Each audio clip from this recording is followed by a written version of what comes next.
What a night for the Nittany Lions as they absolutely dominated, rolling to a 37-10 victory over the Nebraska Cornhuskers. This wasn't just a win, it was a statement not only by Penn State, but also by Terry Smith, especially coming off their emotional victory at Michigan State last week, where they won again in big time fashion on the scoreboard. Penn State improves to 5-6 overall, 2-6 in the Big Ten, keeping their bowl hopes alive, heading to Rutgers. Now Nebraska drops to 7-4 and 4-4 in the conference, and you could see the frustration on the sidelines as the game began to slip away. But before we get any further into the game, please do like and subscribe here to the Big Ten Huddle. Help us create more great content for Penn State by letting us know you're watching, as we love to make videos about every Big Ten team. But for sure, we do cater to the teams that show us the most love, that watch the most videos, do all that good stuff. So we appreciate you doing that. Now, let's get back to the game as Nebraska started hot with a 52-yard run by Emmett Johnson on the very first drive,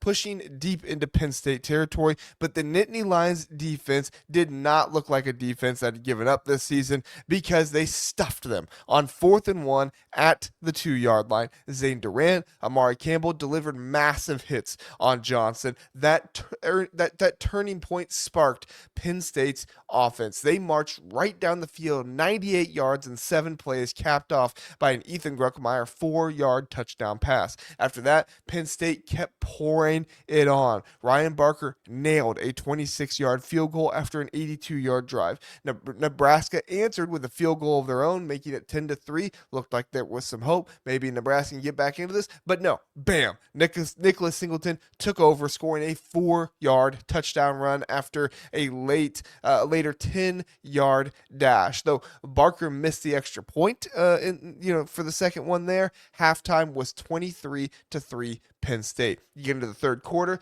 Kaytron Allen punched it in for a three-yard touchdown run. Nebraska got their only touchdown on an 11-yard scamper by TJ Lateef, but Penn State led 30-10. 30-10.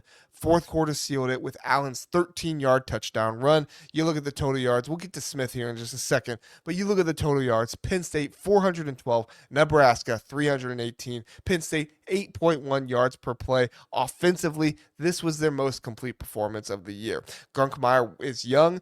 He's a young, talented quarterback. In his 5th start, he was nearly flawless. 11 of 12 for 181 yards and 1 touchdown and just 1 sack on him as well. He made smart decisions, letting his playmakers shine, hitting Singleton for a 50-yard catch and run, and that flipped the field. But the real star in the backfield was Kaytron Allen, who was phenomenal. He continues to be huge for this team, and I don't know why they never gave him the lion's share of the carries early on in the season, but ever since Terry Smith has, and it's paid huge for them. 25 carries, 160 yards, 2 touchdowns, including a 50-yard burst that set up the first score. And get this, he broke Evan Royster's all-time Penn State rushing record with 3,932 yards, passing it on a 4-yard gain in the fourth. Singleton complemented him perfectly. 7 carries for 44 yards and 2 touchdowns, plus 3 catches for 51 yards as well.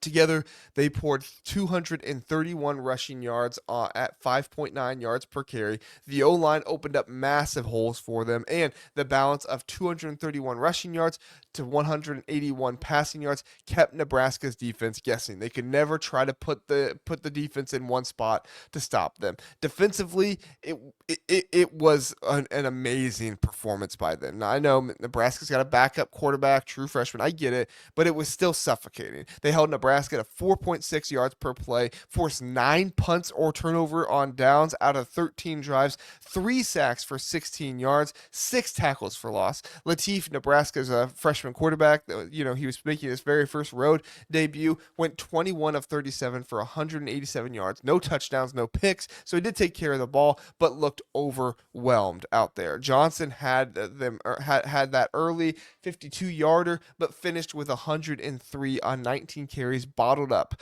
after that. Standouts like DeJuan Lane and Zakee Wheatley in the secondary. Durant with a sack and a goal line stop. Amari Campbell was everywhere. 6 tackles, disruptive all night. This unit allowed just 10 points in the second straight game, showing real growth under interim coach Terry Smith. This win, like I said, it isn't, it's not just in a vacuum or anything. It's under interim head coach Terry Smith, who's now 2-4 since taking over for the James Franklin firing. The players love him, racing around with their, hire Terry signs post game, chanting his name in the fourth. He wore a Joe Paterno pin in honor of his mentor and Letterman Michael Robinson. He's pushing hard for Smith to be Penn State's next coach and everything. He's a Penn State lifer. He played there, coached corners there since 2014. He's an elite recruiter. He's kept this team together through the trauma of what happened early on in the season,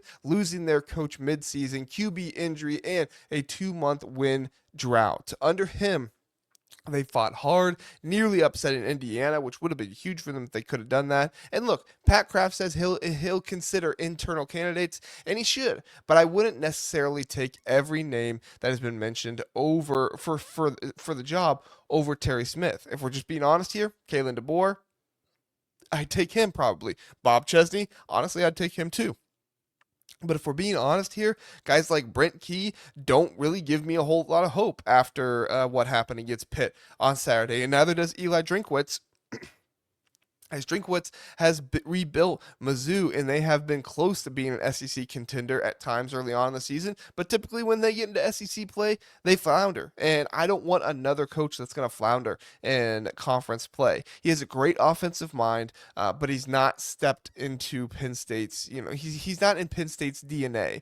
If it comes down to Smith or Drinkwitz, I'd personally go Smith. He's bleeding blue and white, motivates unconditionally, and his leader of men vibe has this locker room aligned. Players like Singleton and Donku rave about his honesty, passion, and how he's protected the culture amid transfer portal chaos. Sure, Smith's resume lacks head coaching experience, but he's aced his audition. Back-to-back wins, record-setting nights, fans energized, and a program craving stability after adversity. Promoting from within could avoid a roster exodus. Not saying he's the slam dunk choice or anything like that, but he's a legit contender for this job. I would likely put him, if I was just me personally, no inside info here, just me personally, if I was putting together a list of candidates, he'd be in my top 3 or 4 guys right now. But even if he doesn't get the job, he is needed to stay there at Penn State. Whoever is the new head coach, there needs to be a requirement on that piece of paper,